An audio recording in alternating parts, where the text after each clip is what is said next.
الحمد للہ رب العالمین الصلاۃ والسلام علی خاتم النبیین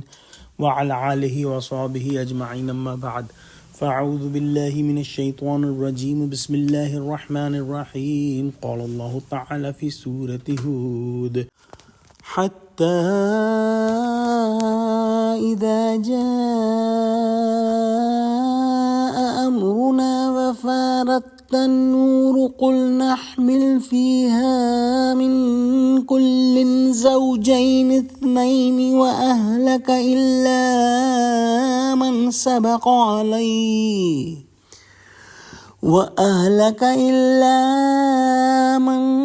سبق عليه القول ومن آمن وما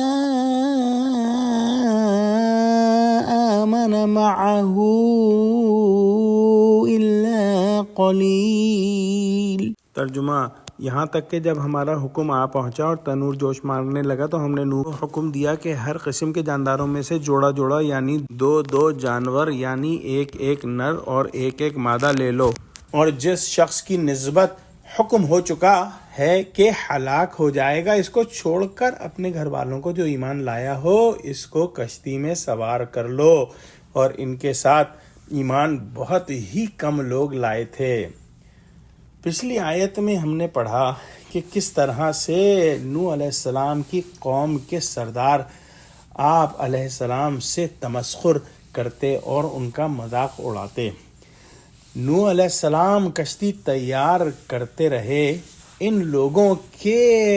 تنگ کرنے کے باوجود، ان کے مذاق اڑانے کے باوجود، یہاں تک کہ وعدے کے موافق اللہ سبحانہ و تعالی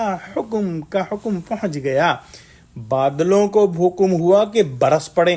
اور زمین کو حکم ہوا کہ ابل پڑے، اور فرشتوں کو حکم ہوا کہ تعذیب وغیرہ کے متعلق اپنے فرائض منصبی سر انجام دیں۔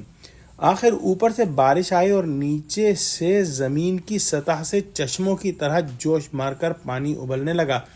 حتیٰ کہ روٹی پکانے کے تنوروں میں بھی جہاں آگ بھری ہوتی ہے پانی ابل پڑتا ہے۔ تنبیہ: تنور کے معنی میں اختلاف ہے، بعض مطلق روٹی پکنے کا تنور مراد لیتے ہیں اور بعض کہتے ہیں کہ ایک تنور حضرت حوا سے منتقل ہوتے ہوئے حضرت نوح علیہ السلام کے پاس پہنچا تھا۔ وہ ان کے گھر میں طوفان کا نشان ٹھہرایا گیا تھا کہ جب اس سے پانی ابلے کشتی میں سوار ہو جاؤ۔ بعض کے نزدیک تنور کوئی خاص چشمہ کوفہ یا جزیرہ میں تھا۔ بعض نے دعویٰ کیا ہے کہ تنور صبح کے اجالے اور روشنی کو کہا ہے، یعنی صبح کی روشنی جب خوب چمکنے لگے۔ ابن عباس رضی اللہ تعالی عنہ سے منقول ہے کہ تنور کے معنی وجہ الارض یعنی سطح زمین کے ہیں۔ اس آیت مبارکہ میں جو یہ بیان ہوا کہ جانوروں کے نر اور مادہ بھی رکھ لو، یعنی جانوروں کی ضرورت ہے اور نسل باقی رہنی مقدر ہے، ان میں سے ایک جوڑا نر اور مادہ لے کر کشتی پر سوار ہو جاؤ۔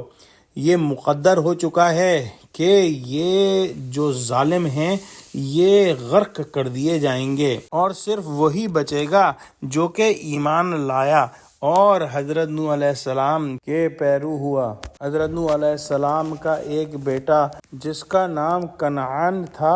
اور کنعان کی والدہ جن کا نام وائلہ تھا، وہ لوگ گھر والوں میں سے ایسے تھے کہ علیحدہ رہے اور حضرت نوح علیہ السلام پر ایمان نہ لائے